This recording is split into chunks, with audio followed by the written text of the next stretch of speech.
Okay, y'all. Live stream starting, y'all. Okay. Party's over. Yes. Well, this is the committee where most of the time. All right, good morning. Today is February 5th, 2026. The time is 10:37. I'd like to call the Audit Committee meeting to order. If I can get Gavin to attend us, please. Yes, thank you, Chair. All voting members are in attendance. We do have a quorum. All right, thank you, sir. Our next item is to review and approve of the minutes meeting for December 4th, 2025, and those were sent out several weeks ago. And I'll give you a few minutes just to go over and see if there are any corrections or anything before we put the motion on the floor to approve the minutes.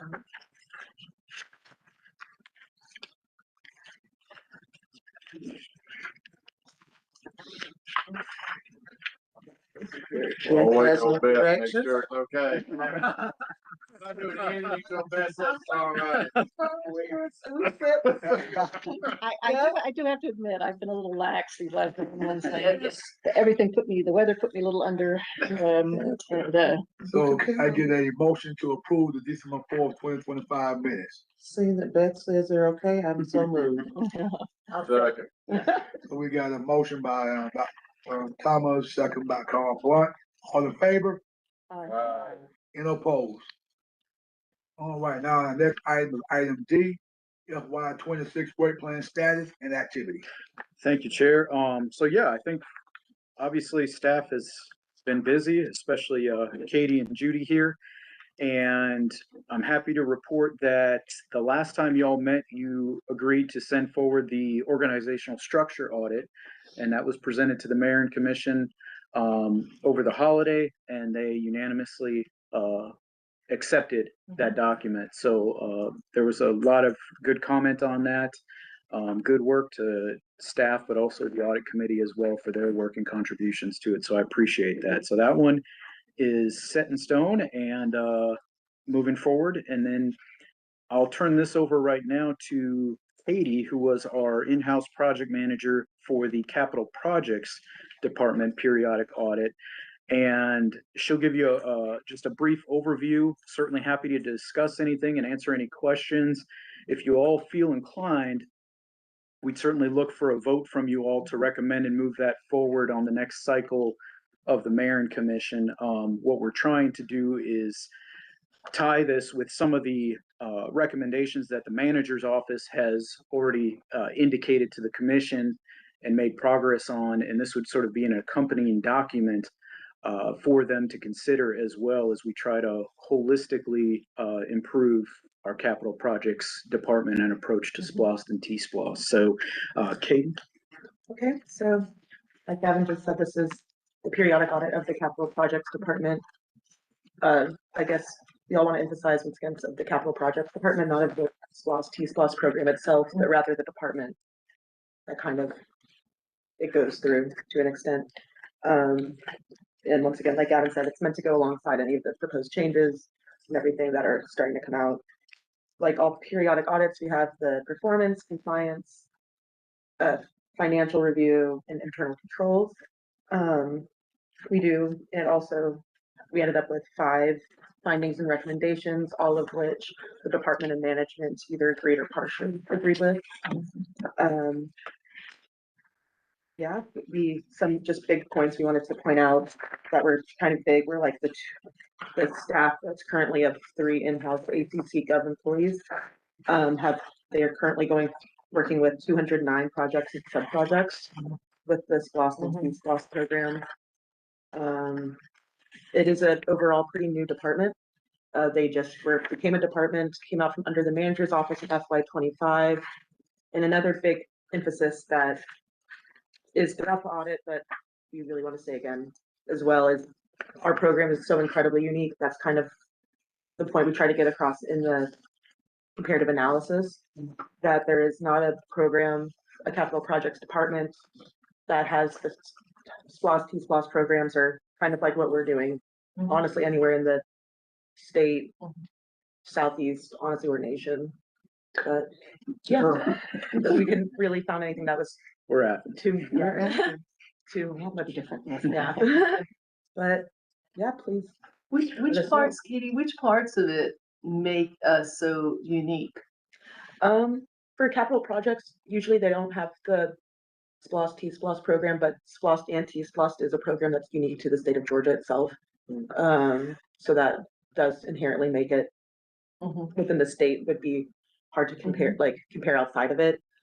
And that is like the big, I would say the biggest thing that if Gavin wants to add. Well, and I agree with Katie. When we were looking comparatively at our neighbors, other jurisdictions within the state, yes, SPLOST and T-SPLOST is unique in its nature to our state. What's even more unique with us is the fact that we run both of our programs from essentially this consultant and from this department. There are a lot of jurisdictions that obviously have one or the other. There's not those that have both simultaneously run by an in-house department, along with being the coordinator of our general capital projects as well. So essentially you have three functions of this department that are expected. That is general capital coordination, SPLOST, and then T-SPLOST. And that is what makes it unique to us. So you're not even including the incredible resident participation in the selection and the. Well, that I will say, that is certainly a component of it. And, you know, this may be something that Katie was going to highlight, but throughout the document, I do think, Commissioner, that that's an important part that also sort of tees up with some of the recommendations that management had. The number of projects, sub-projects, and the committees that and user groups that go along with each one of those is significant. And it is a significant lift staff-wise for not only the consultants, but our own in-house staff. You'll find, you know, some interesting graphics in the report that talk about trying to hold those meetings. And, you know, this isn't unique necessarily to capital projects meetings. This is an issue, you know, that we encounter across all of our boards, authorities, and committees. But when you have volunteers, and to their credit, they are volunteering, we run into quorum issues.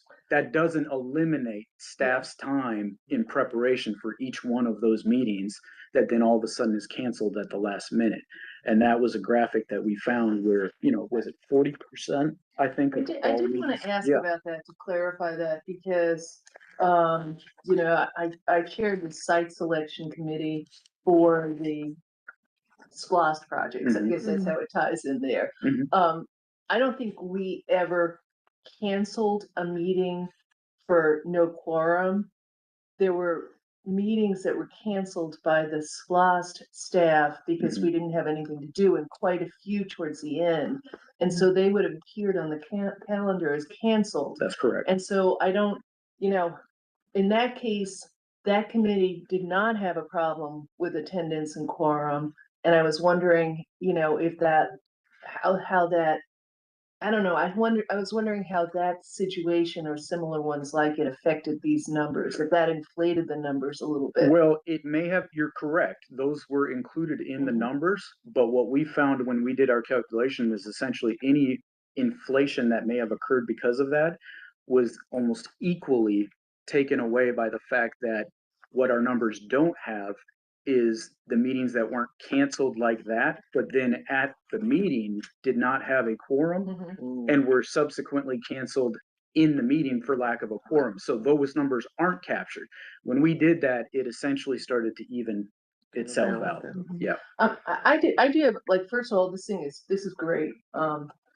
I did get a little sleepy when I was on page 38. Okay. Last night, but I perked back up and got through it.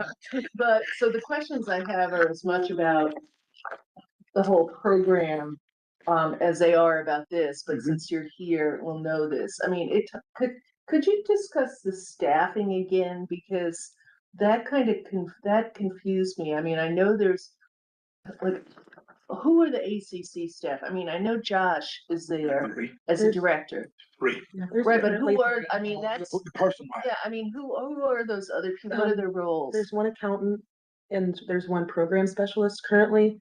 In the time of the audit, there's one vacant program specialist and there is. Vacant accountant.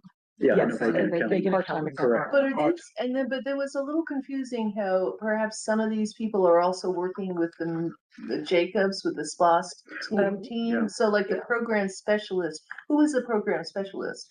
So our program specialist, for example, that position is essentially helping with administrative duties, you know, just in the office as well.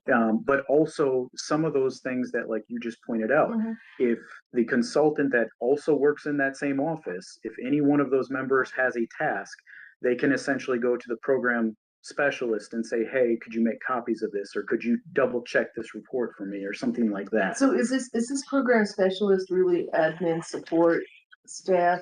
Yeah, I mean, per their job description, they are admin, they are not a project manager. I'll Okay, say that. yeah, Yeah, yeah. they are not. And then same with our accountant. Our accountant is just that, you know, when you think about almost $1 billion right now Mhm. that has to be accounted for in line item budgets. Right. And the Excel spreadsheets alone are impressive.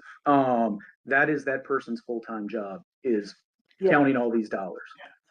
So that is really what you have in-house from an ACC Gov standpoint, is you have the director, you have the accountant, and you have this admin support specialist Okay. essentially. And so the accountant person is a person who we wouldn't see because they're busy with those 209 projects. That's and putting correct. all the things in the spreadsheet and Yeah. we'll cover. Now, I will say, you may have seen either the specialist or the accountant on occasion helping to set up some of these meetings. That is some of their ancillary Mhm. roles, is to Okay. help prepare for some of them. And that position is filled, the one Correct. accountant. That is but correct. Then there's not the other one. So, and again, you just humor me here for a minute here, because this kind of overlaps. So it's something on page 12. This really is just helping me understand something.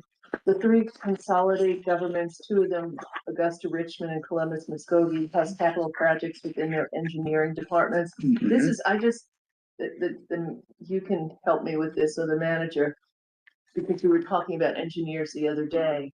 And I don't understand what an engineer department is, like, so is it a, because it goes over, Yeah, so there are like, how does that function? jurisdictions. Because everything, Yeah, there are here- jurisdictions that would have, there's two different ways, none of which we use here, of course.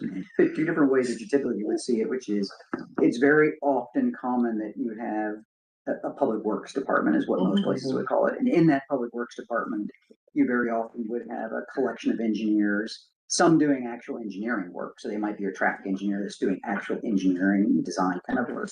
Others would be project managers over like capital. so in these engineering departments that exist, are they really public works departments that are called? No, because the other way they could do it is you could have a standalone Standalone. engineering Mhm. department. Yeah. And that engineering department is actually doing, honestly, the equivalent of what Jacobs does for us. So they're actually doing the project management on capital projects, could be doing some engineering design work. So those are the two typical models. Okay.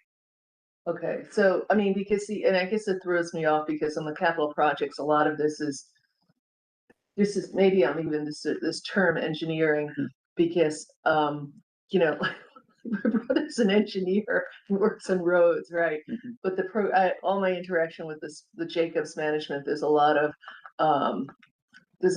running the program or And that's project because management. The folks that we contract with Jacobs through the capital department are project managers. They're actually not designers. They're not engineers. Yeah. There's a subsequent Correct. contract that actually is doing kind of what your brother-in-law is doing, which is the actual is the actual design, which could be Yeah. Jacobs also. It could be another, actually, I guess they're not Jacobs. Okay. It could be another partner since they're project managers. And I can give you maybe the 10-minute version of kind of my sort of vision for the department that Gavin referred to, as to kind of how we're trying to figure out how to dovetail these together, is that, and again, this is coming off of prioritization from the mayor and the commission, which is a movement toward a department where the project managers are all ACC Gov employees, and that the contracted partners are the ones actually doing the design work. So you would no longer have Jacobs doing project management, you would have staff. May or may not be, it probably will be a combination of engineers and project managers, non-engineers, so they don't all have to be engineers with it. So that's one piece of it. The other piece of it would be obviously revamping the entire process, as you all know, so that we have less but better touch points so that projects move at an accelerated pace. And then the third component of it really ties into the kind of the accounting piece that even if we weren't making any of those changes, as it shows, we really need to beef up the accounting capabilities within the department. And I would take it even one step further, which is I want to integrate that with our finance department also, so that there's both career tracks available for the accountants that work in those departments, and also that there's some redundancy. So if somebody leaves, there's somebody equipped in the other side and stuff. So that, for me, that's kind of big picture in like a minute of where I'd like to see the department going. And this is, again, even if we weren't changing anything, these things are needed. And this is also a step toward kind of that structure. Can I ask a quick question? My whole thing when I was looking at the history of this, what was the thinking and the logic? Why did we go this way? I mean, there's a reason we make this department like this. What was the That's a thinking? good question. I've asked that question too. Yeah. I would think, because, we just, really, when it came to unification and we put both city and county together, that they felt like they had to have some outside expertise to help with projects. But as we have grown, and Jacob's been with us since 2005 to now. And Dr. Thomas can tell you, when I was at the school district, she was the superintendent. We had a splash project, but we had our own engineer, we had a project manager, and somebody tracked the money. Baconville got one person that's doing all, and they're bigger than we are, that's doing this. And to Bob's point, and I've said this the last 2 or 3 years, because when I came in, it just didn't agree with me how this worked. I thought that efficiencies that we could do better in-house, and the money that we were spending. And we may get into that later. Gavin may not want me to say how much money we have spent over the last years dealing with them. But I think to Bob's point, as we move forward, we look at, I think we probably, and we just can't just space them out. It's going to take time, but I think the goal eventually is to do in-house. Because I think we can be more efficient. We can do all the touch points, and we can track money. Because one thing that I have to really give the school district credit, every month we met with we had a committee. We met with those folks. We told them how much we were spending, how we was tracking projects, were we on time, or we on budget. So they knew on a monthly basis what was going on when we were building new field house or track. They knew, each splash dollars. They knew exactly what we were spending, how it was getting spent. And like I say, this ain't rocket science. I just think we just need to bring this back in house. And I think Bob is going to be the person to lead us down that particular road. It is going to take time, so it's not going to happen overnight. But I think as we progress, I think that's the way for us to go. And I think you'll start seeing our projects coming in a lot better, a lot sooner. We'll be able to track that stuff. Nothing against Jacob. I just think for what we have paid for them over the years and what they have done, and I don't want to throw them under the bus, but I think we could have a lot more stuff produced. Now, I want to emphasize that because we had these working groups, sometimes that slows down progress. With school district, we really didn't have much work. We had that committee. We reported to them, but other than that, we designed and we built. And I think it's an important point that if all we did was actually move project management in-house and didn't change any of the rest of the process, it's not going to make the process any more efficient. We got to do both of those things. Jacobs has done a great job with what they've been assigned to. Frankly, they couldn't accelerate the process because the process is designed to be a relatively slow process. And so it's going to take both of those. And the director position, that's new since I've been on the commission. Correct. And I think that's I mean, I think that's the attempt to have someone Right. who actually was on staff who was just focusing on all these projects. That's And I job. remember it was supposed to be all the other capital. Yeah. But that didn't get ever really pulled into Yeah, I that. think it was the beginning, you all Mhm. initiated that position as the beginning of the Right, yeah. transition. Not so much away from at that point of outside project management, but at least a combination of the two, and now I think the desire. Yeah, and is that, gonna and the be- person who got into that position was there for a year and a half, and Yeah. the guy who's there now Josh, is much more visible and involved, like the other person was hired, and then I was like, what happened, what happened to that guy? Can I ask a question at the communications? I just got a couple more questions, like on page 21. And I just wanna make sure I know what this is. It talks about at the bottom of the page, the last paragraph, both SPOS 2011-2020 communications constituted a significant administrative line. Communication expenditures totaled 461,000, blah, blah, blah, and 841,000. Could you guys tell me what's included in communication expenditures? So the communication, that kind of has, they do have another consultant, which isn't Jacobs, that comes in and helps run some of that. I think you're familiar, Commissioner, when we were doing site selection, for example, it wasn't just always Jacob's staff in those meetings for site selection. There was a third consultant that, for example, whether it was the Classic Center or even the Judicial Center at one point in time, that I think to Manager Cowell's point, Jacobs was there from a management standpoint, but then we have yet more consultants in the room that are focused on garnering the information about public input on some of these projects, doing surveys, going through and doing more day-to-day functions of site selection and working with some engineers on Well, site. I think so actually, I mean, that's, I guess I was just wanting to know if that was all included, whether it was consultant or not. I mean, I think on the fire department, I don't know if there was someone for the library site selection around as much, but it seemed to me mostly the Jacobs people. But I was wondering, like, does that money include any of the charges for any of those public meetings? So, let's say it is Jacobs, they're jotting down, like, we had a public meeting down for this, and there was 2 hours there.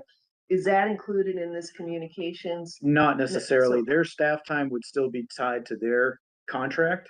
This would be more for. You're saying these are contracted, this is what this means, so that's what you're saying, this is contracted communications expenditures?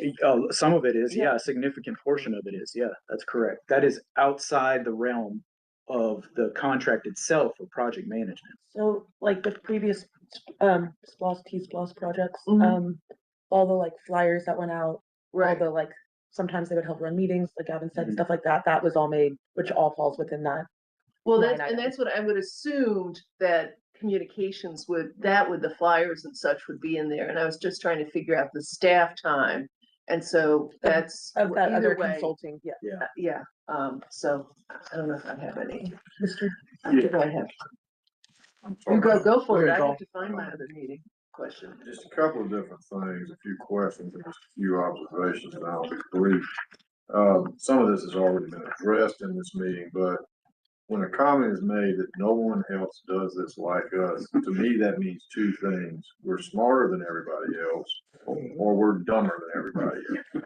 So what did y'all come up with? What was your opinion about how this is structured?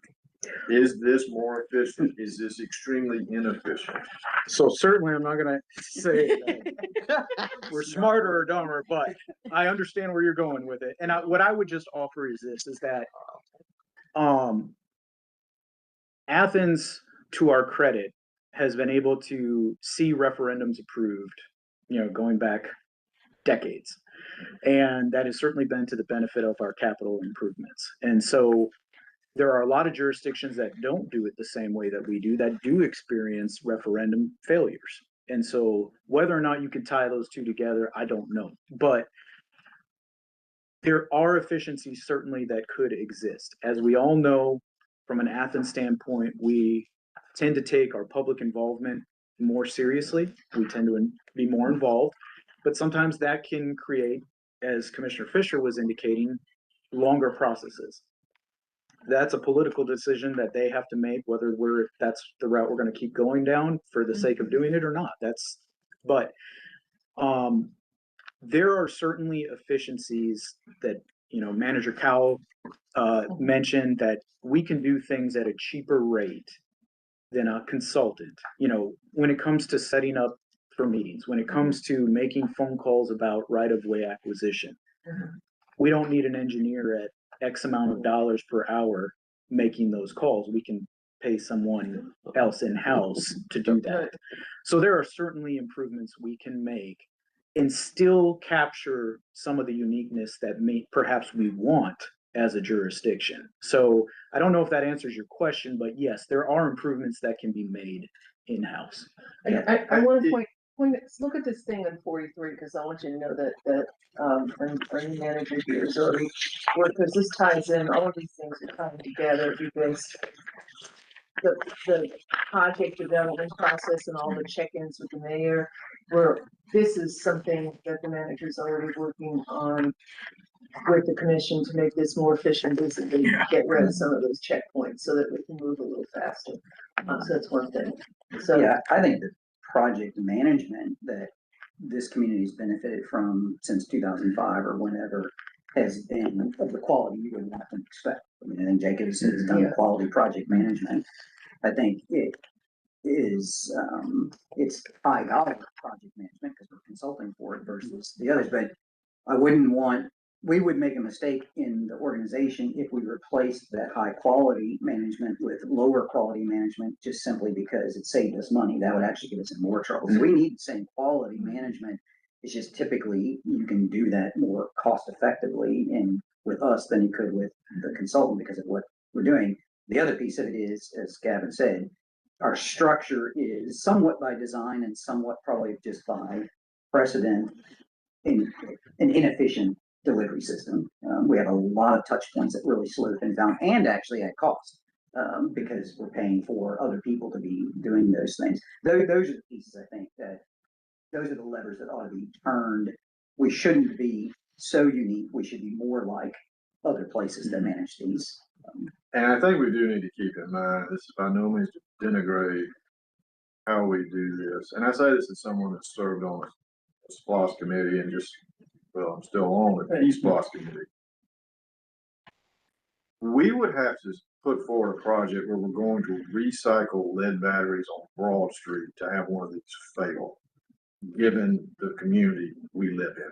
The smallest all the stuff we all know, smallest geographic county. Who's paying all these taxes are the students and all the visitors. So basically, in a way, we're getting subsidized by them for these things. So I cannot imagine, I'm going to say this and eat these words in 20 years, right. 2 years, but I cannot imagine one of these things ever failing. I don't care what your views are of taxes, but Athens would be slitting us on the throat out there. And one of the things that I was alluding to before is just an observation and a worry as a citizen, again, serving on these committees, is so many of these projects that are passed are things that should be, to me, paid out of our budget. Why is SPLOST paying for this? Like, for instance, replacement of, this is something that came up in the T-SPLOST, but signs. I just went blank. Traffic signals. Traffic, thank you. You know exactly what I was thinking about. Traffic signals, bus stops. If we're having to have the SPLOST pay for these things, and then within the same SPLOST, we're adding more things that we don't seemingly have the money to take care of, that's just adding to the problem. Well, realize that we added that the commission moved to prioritize some money for ongoing projects from departments because of what you're talking about. Mm-hmm. I mean, that's why that was done. I would counter that we're also making choices all the time in terms of taxation. I mean, you're on that committee, I've sat on those committees. I mean, SPLOST is special because we have to specially vote on it all the time.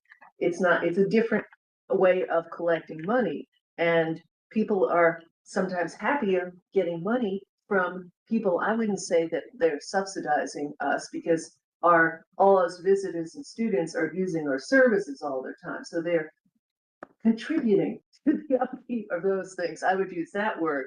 But, it's a choice to make here, because when it comes to June, there's a question of, okay, yeah, we can have another $7 million, or what is a mill equal to $35 million, I think. Yeah, I think that's something what like we that. So I mean, we could not reduce the taxes or up them a little bit to pay for this kind of stuff. But you're making political choices. So that's me putting the politics in there and the reality in there. And that's not lost on me, believe me. Right. It's just the worry I have is, like I said a moment ago, is not only are we having to fund the ongoing maintenance of a lot of these things that it seems like should come out of the general fund, but then we're adding projects that are gonna have to be maintained somehow, and it seems like you're gonna have to then continue to fund. And of out course, the those are actually also those operating costs, as you know, are listed on the projects, but it's not as if, it's sort of like that list is then forgotten. It's like, okay, that's there. It's only 2 million or 3 million, but that takes money And it isn't always put in the budget. right. It's not put in the budget. And then when it's put in the budget, it's sort of like, oh yeah, like, I don't want to mention anything. Let's just. But the library is a really good example Yeah. where there is both a capital item that's getting constructed, and there is a fairly significant operating cost. In that case, you can't actually avoid that operating cost, because you actually have to have people in the library. And so and that's gonna come out of the general fund. Those are general fund dollars. But there are very often, to your point, projects that on every one of those projects, it'll say, either this project's gonna add $20,000, $100,000 to the operating budget in a tenth of a person or quarter per. It's fairly rare that there's a $10,000 addition to the general fund budget, or 100,000, until it reaches a point at which it's untenable, and now all of a sudden there has to be more money found on that side of it. And yes, you have to be cognizant of how those get added through T-SPLOST or SPLOST. How are you paying those other costs out of the general fund? Absolutely. And the leisure services, I mean, those projects, because that adds up a bunch, and then it comes to the end where you're going, well, this all adds up to, $500,000 in operating expense, and then you got someone saying, you're gonna spend the money on leisure services, we need to spend it on. And so you don't. And let me say this, it's not unusual, I call it deferred maintenance. When I was at UGA, y'all know all the buildings that we built, we always, all as part of our general budget, but we always also went to the state. When we needed money for deferred maintenance, we would ask them, say, hey, we got the upkeep bill. So it's not unusual. I'm just using SPLOST as a example to get those dollars to help keep up with stuff. So that's not unusual call with public entities like universities.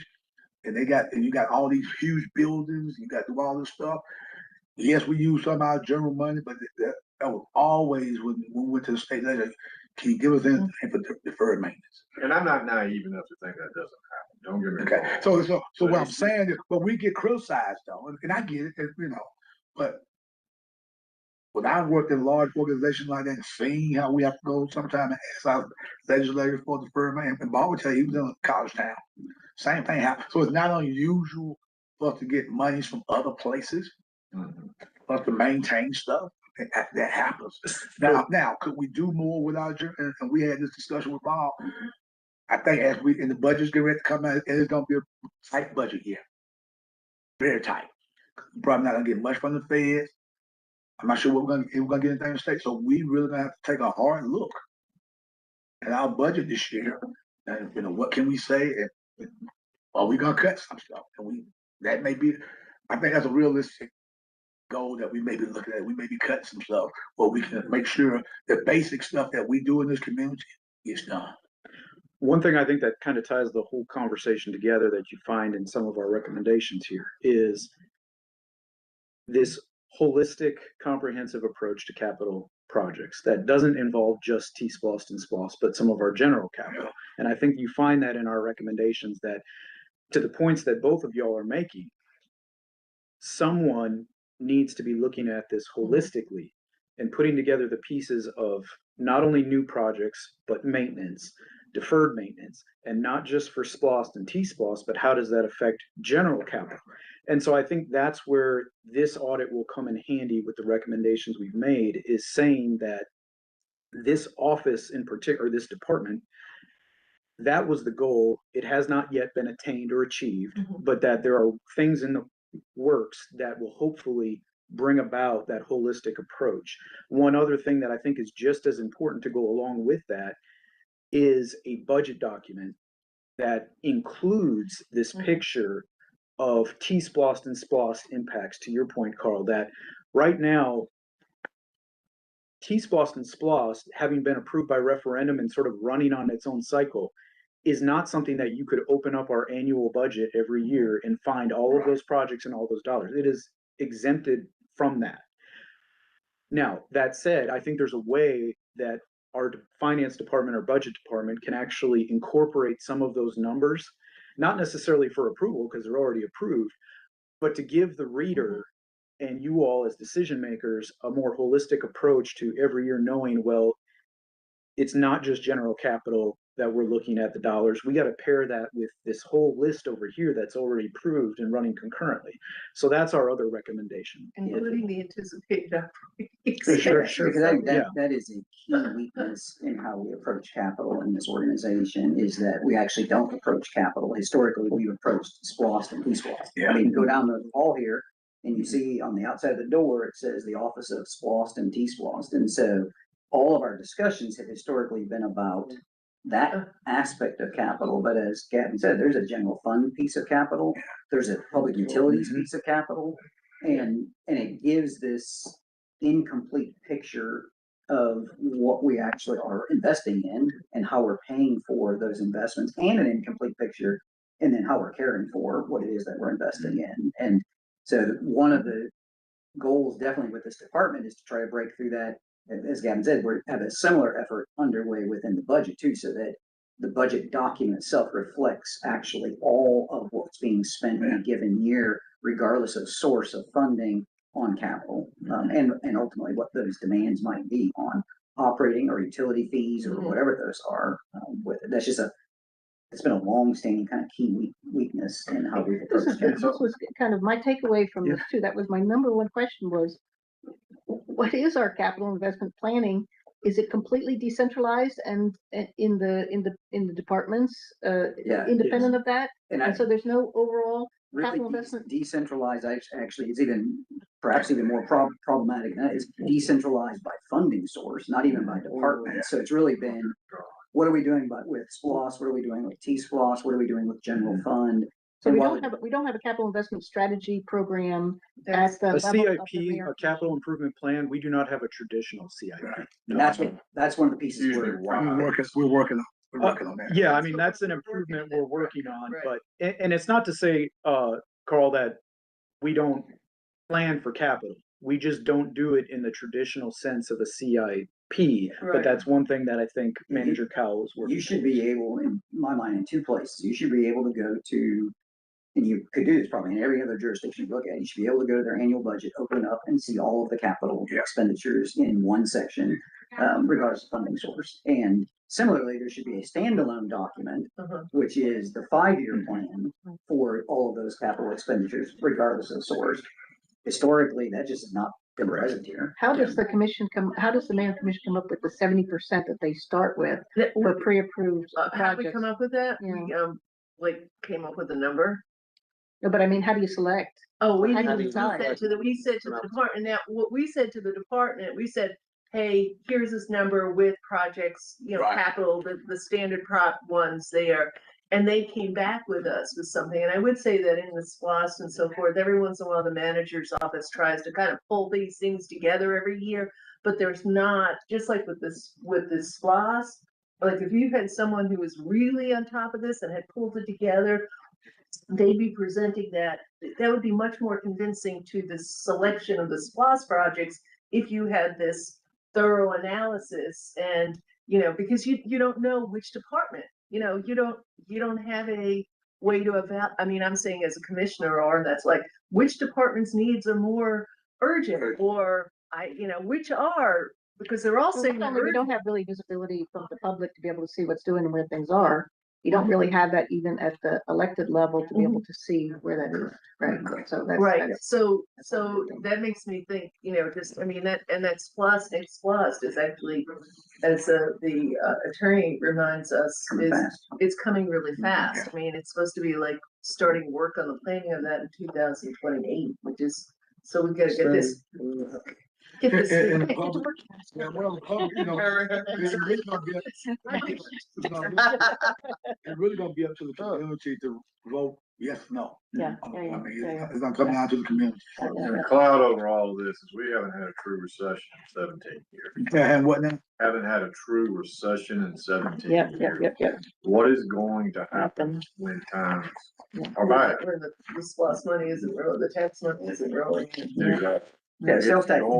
But the one thing that we always need to keep in mind, even in 2008 and stuff, the flow community calls students and visitors. The taxes were low, but we still was able to maintain because of our visitors, students, and they spending money in our community. So normally when there is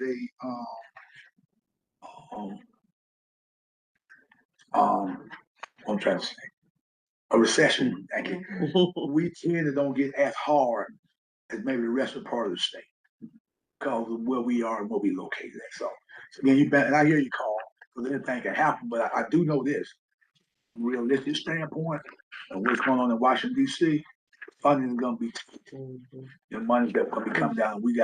We as commissioners with our colleagues, so we have to take a hard look at it. And we're going to start budget stuff next week. Well, I'll make a motion to recommend acceptance. Well, let of me this say it before we report. do any more questions. Okay, well, you can still have Okay. questions after my break. So Carol made a motion to accept the capital project department and the audit committee report. Second, A second. I got it. No, go ahead. Commissioner Myers made a motion, second by Dr. Higgins. All in favor? Any opposed?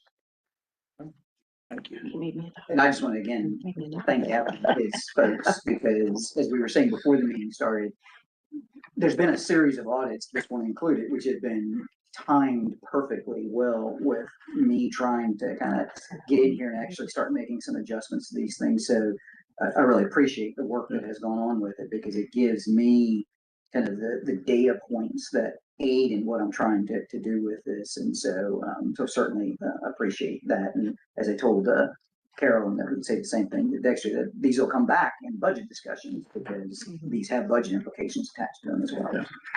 Well, thank you, Manager Powell. And, to that point, I think it's not by accident that we try to time these appropriately. And as we move in eventually to the next section of our agenda, we'll be talking about next year's work plan. And hopefully that will come into play as well, that when we consider next year's audits. I do want to real quickly just turn to Judy before we move on to the work plan preparation.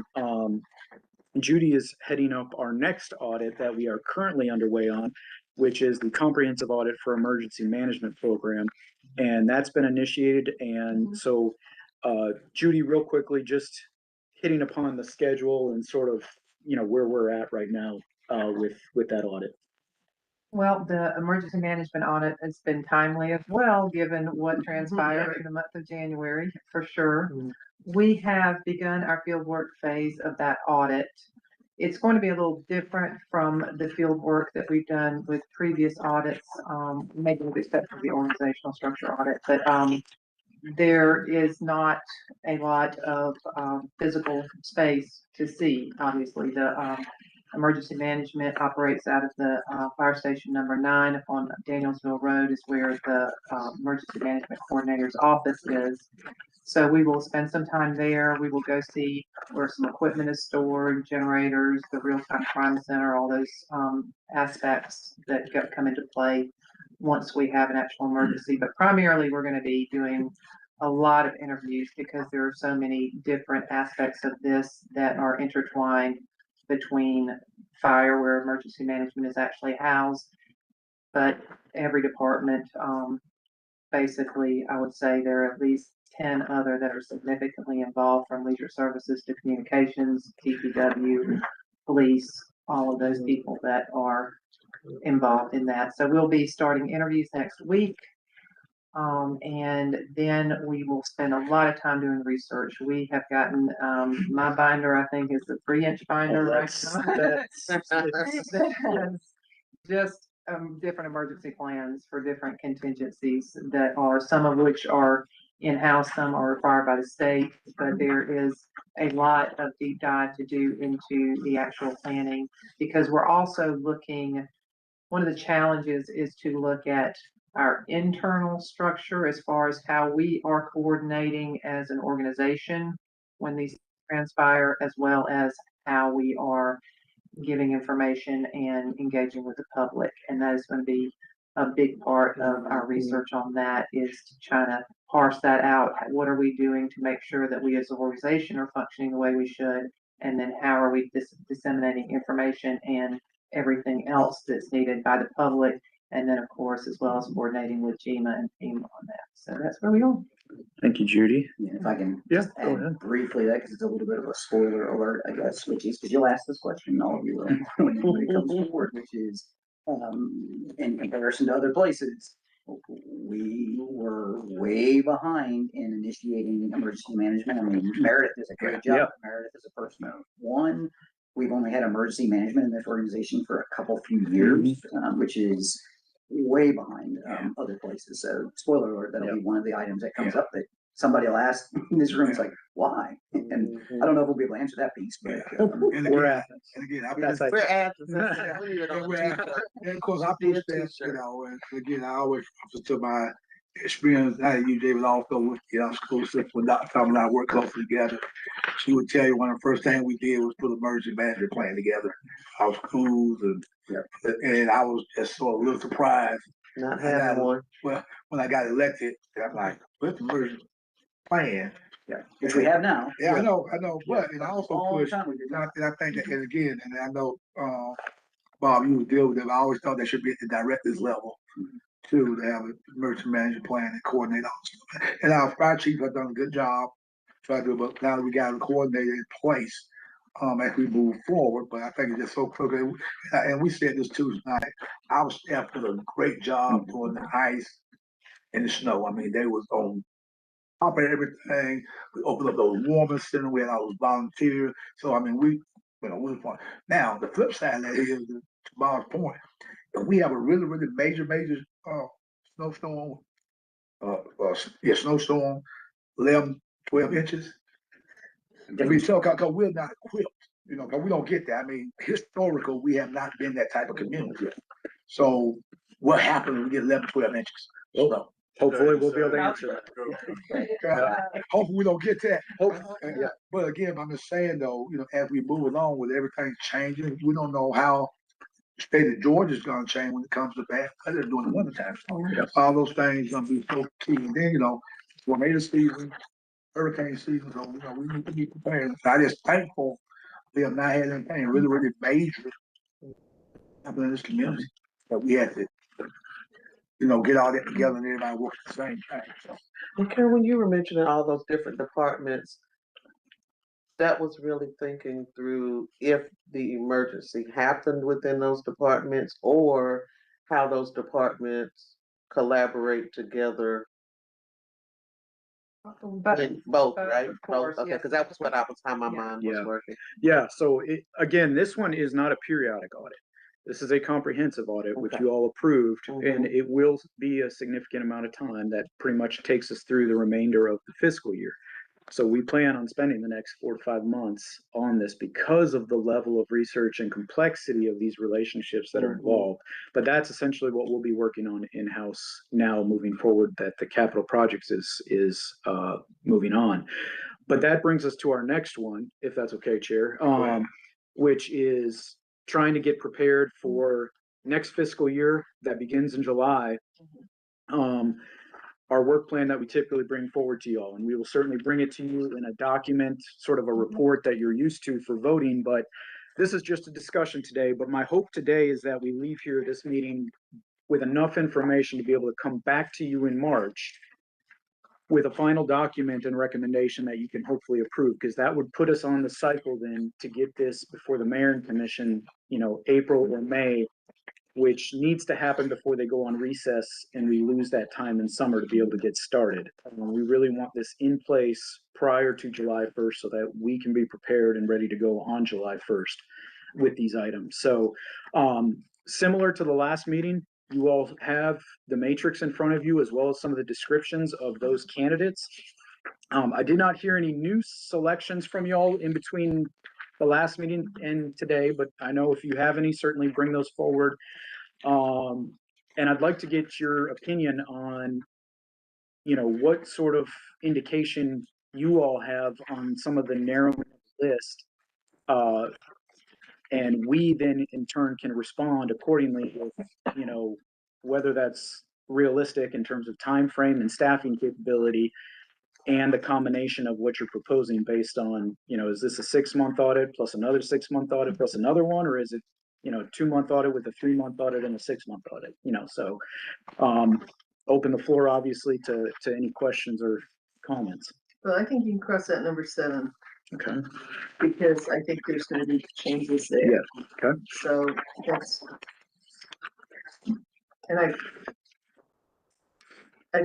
I really, I'm eager to hear what others have to say, but since we have the county manager here, I'd really like to hear if any of these would be helpful from his perspective coming in here. Because he's just done a 6-month review and pulled his ideas together. I don't know about Dexter, how you feel. The clerk of commission, I think it'd probably be better to hold off for another year on that. That's one of the, Yeah, Once because a she year. just not get, Yeah. she hasn't been 90 days yet, has she? right. I will say, and certainly, whatever you all decide. Now, I have talked with the clerk. This wouldn't come as a surprise. And the reason that this rose to the level of being considered is because in best auditing practice, when you do have a transition, it's not so much about whether the new person coming in, similar to Manager Okay. Cowell, has had a Okay. chance to run the Okay. department. It's about this being useful to that person Okay, as so they move forward. let's forget that comment. Oh, then. okay, okay, Let's forget okay. that comment. I like 5. Let's put 5 in there. Okay. I think that'd be helpful actually for that reason. Or 4, you mean? 4, right. Okay. Yeah, so before we go further, 'cause I'm trying to get used to these new old man glasses. Number 5, central services is number 1 in the initial rank. Yeah, so again, just to clarify, No, the rank, there is no ranking right now in terms of how they're listed on the left-hand side. Those are just sort of how the ideas came in.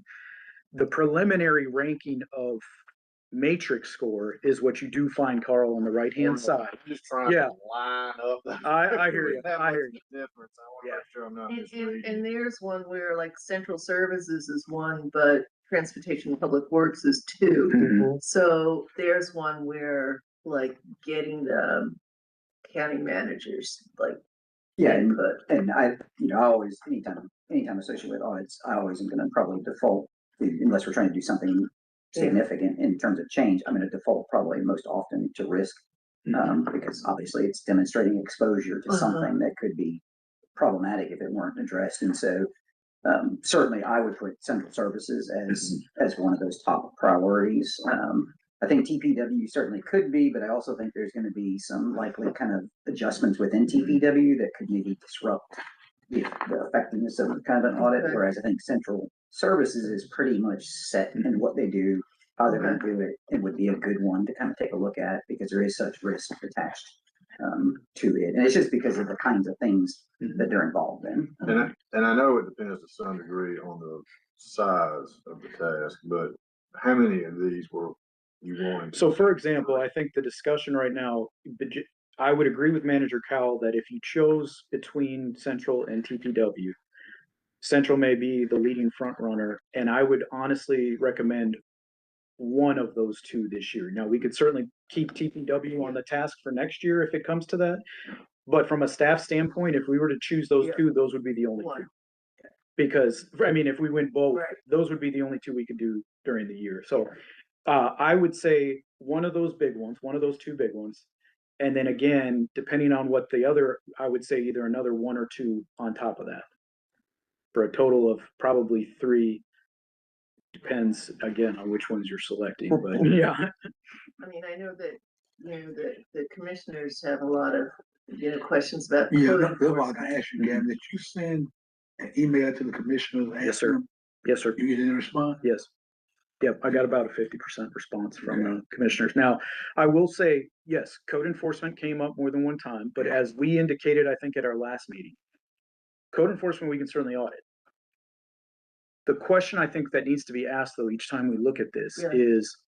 is the goal of this audit truly a comprehensive or periodic audit, or is it just a question that has a concern Right. of the time? And if it's a question of concern, is it something that could actually be asked of the manager and the manager simply gets you an answer? True. Yeah, part of what Gavin Yeah. talked about, I mean, just a real simplistic example with code enforcement is, if the issue is, a desire, I'll just say this because you all already funded it. Well, there's no code enforcement on the weekends. You don't need an audit to do that. If there's a desire to add code enforcement on the weekends, you do what you did, which is to say, manager, we want code enforcement on the weekend. They come forward with a proposal, you fund it, and it's implemented.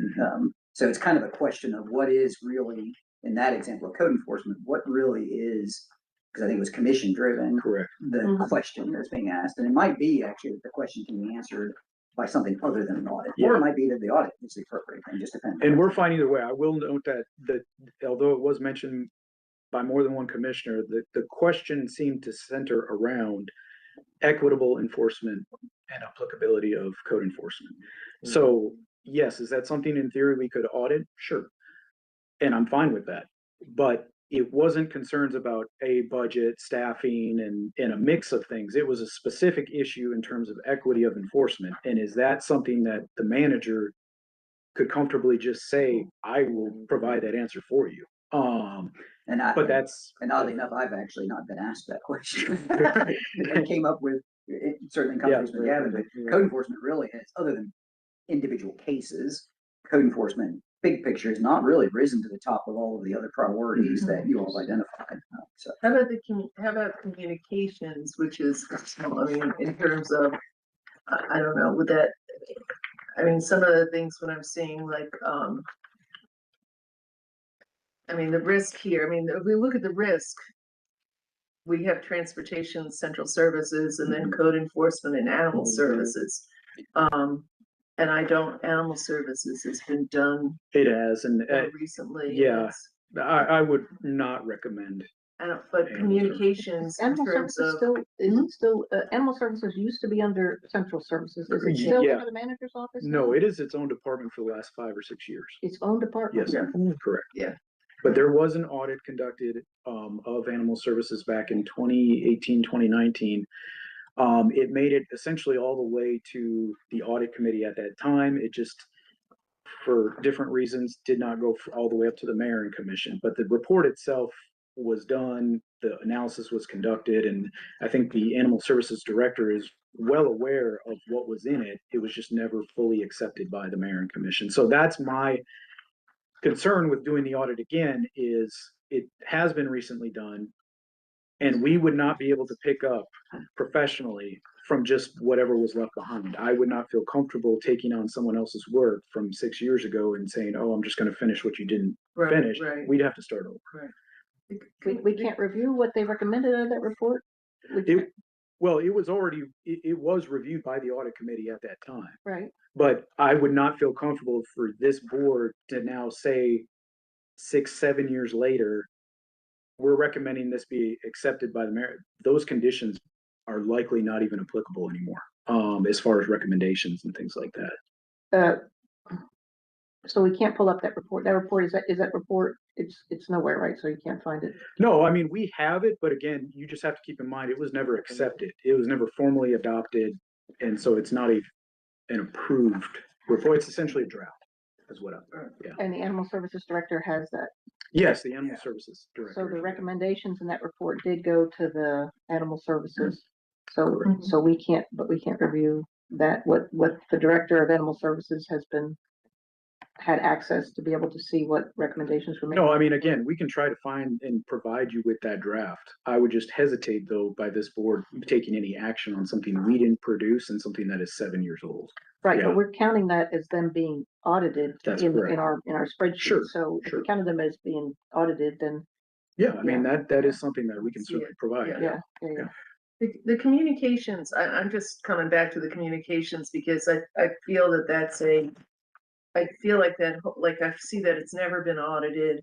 The comparisons to other plague communities are helpful in providing evidence for changes and budget things. The communications in the world at large have changed so much that that's, we talk about telling our story, that we need to be telling our story Mhm. better. So for a lot of reasons, I kind of, From my perspective, it would not be, because as I shared with you all, yesterday, I mean, it is one of the departments that I am looking for some adjustments with, as well as not only in the work that they do, but also potentially in the capacity that they have, in what they do. That might not be, I mean, it could fit with some of these other ones where it would dovetail nicely with some already anticipated and planned changes anyway that could help inform those. were you gonna say something that I cut you off on? I, just to throw one out there, my thoughts are, I would like to see 1 and 5 done. The ones you said that if that's all we were doing, that was what we were doing, that's all we could do. Yeah, I mean, and that is certainly an option. I would just, yes, that caveat is those would be the two that we could do. I mean, because those two are significant lifts. And yes, we can do those. We are fully capable of doing them, but that will be the time that it takes to do that. Why are you saying that, having heard from our county manager, will be maybe some changes that would affect the DPW? Simply just due to the matrix scores, and I always get real nervous when I'm sitting there looking at the severity risk. I would just rather that be addressed sooner rather than later. Yeah, they definitely are both the highest risk. Yeah. They're big departments. Yeah. Significant budgets. Yeah. The two I had noted when I read over it at home, but that was before. But again, I don't said think that, you could always approach it similarly as a way in which if it was what your priorities were, is to help inform those changes that are, I don't think it interfered Yeah. with Mhm. anything that I would be thinking about changing. So I wouldn't use that as an impediment if that's the direction y'all want to go. Yeah, I'm inclined to agree with that, Okay. 1 and 2, the top. But if we don't go that way, I would select one of the courts to be able to get into Mhm. that whole area that we haven't touched Sure. at all. I agree. With that. That if we don't do both of those, that are secondary ones, I agree with communication, absolutely. And one of the courts, that, just because we haven't been in that direction at all, it'd be interesting to see how that goes with the cooperation and Yeah. support and all that kind of stuff. I do need to point out to you all that the clerk's office there's been a change there in terms of this transition, and the previous clerk had been in there for decades, doing things in sort of unknown ways. And perhaps they weren't necessarily documented, they weren't, so it's sort of like a mystery box in some sense. Because it's not really clear, so as commissioners, it would give commissioners who are over the clerk of commission a much stronger idea of what that clerk position is supposed to be doing. Because right now, it's really, it's there, and I know they're doing stuff, but it's not, I have no idea what other clerks' offices do. I have no idea, in a sense, even how to evaluate on some of the things, in that sense, it would be very helpful to the commission. I don't know if you agree with me, Commissioner. Yeah, I think one thing they understand. Mhm. I think there will be another staff member in there. But I don't even have the words to, I would need the words and the evidence to argue that because Oh, I understand. you know what I mean? But when That I've an gone, audit would give us. right, but when I've gone to our meetings, ACCG meetings Mhm. in Savannah and talked with some of these clerks, you know, technology wise, I mean, they just so, and that's Right, probably right. There's so many aspects so many of that. aspects that we're behind because of the longevity of our last clerk commission. We playing catch up. So what I would say, So I think, to your point, Carol, I think you're right. That will give us some clarity with other, And it will give the clerks right, clarity.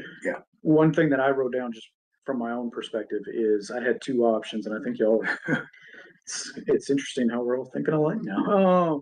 But one option was, as Carl pointed out, two major audits, and that would be TPW and Central Services. If we didn't go that route, and we chose one of those major audits, my suggestion was for option number two, one of those major audits plus, I think I might have had municipal court, and I think I had the clerk of commission as the other two to go with one of those major audits. Certainly that's for discussion, but those are just the two options that I had written down. And again, the reason I chose municipal clerk, for example, is that same transition period, where the new municipal court judge just took office in the summertime, new to the organization, and could potentially benefit Mhm. from an audit that, you know, gets a comprehensive look of that department and the way that things are run. And so, that's the reason why those rose to the level. And it's not to say you have to do that, but it does become increasingly challenging that when you have established leadership within a department, it's not to say we can't audit them, we obviously have. But there's opportunity when it's new leadership. Yes. and for FYI, for the audit committee, this court judge is appointed by the mayor. That's one reason why we need to gather. Right. So they're not like the rest of the constitutional officers. She's literally appointed by us, and of course we voted on it. But yeah. And So I think actually, that, in both of those cases, Yeah. it would be actually very helpful Very to helpful. the elected officials to Exactly. have more, because again, it's there's very little there for me to go on in the evaluation. Yeah.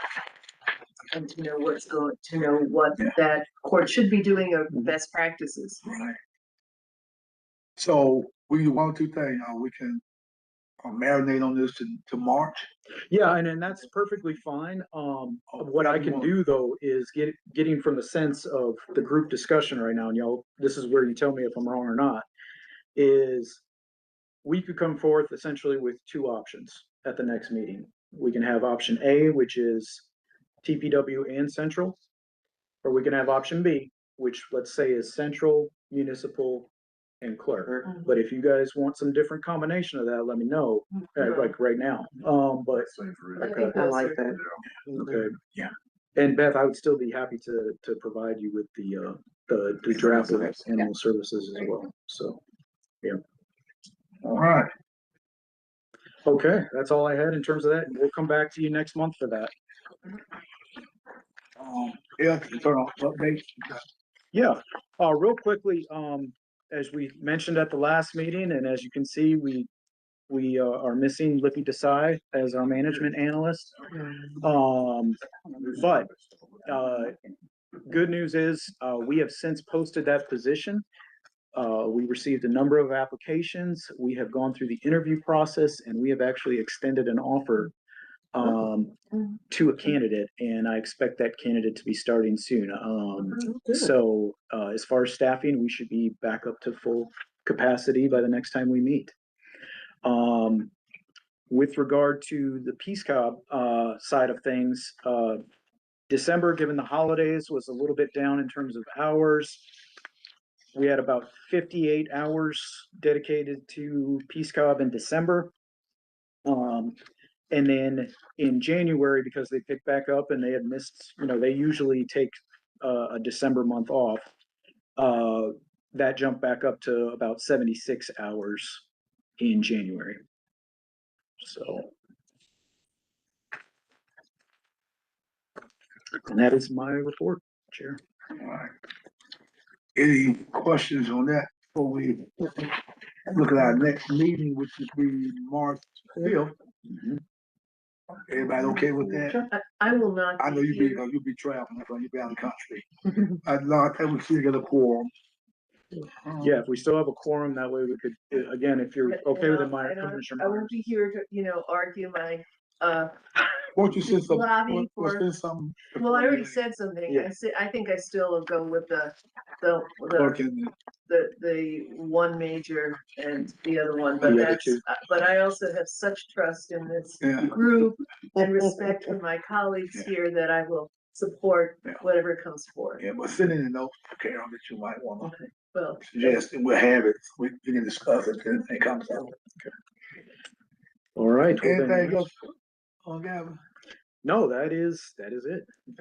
Well, thank you all for the day. The time is 11:47. I can put a motion on the floor to adjourn the Audit Committee meeting. So moved. Second. All in favor? Alright. Any opposed? Sir. Thank you. Congratulations. Thank you. Thank you. I have just a couple of things. She's not running. it's definite.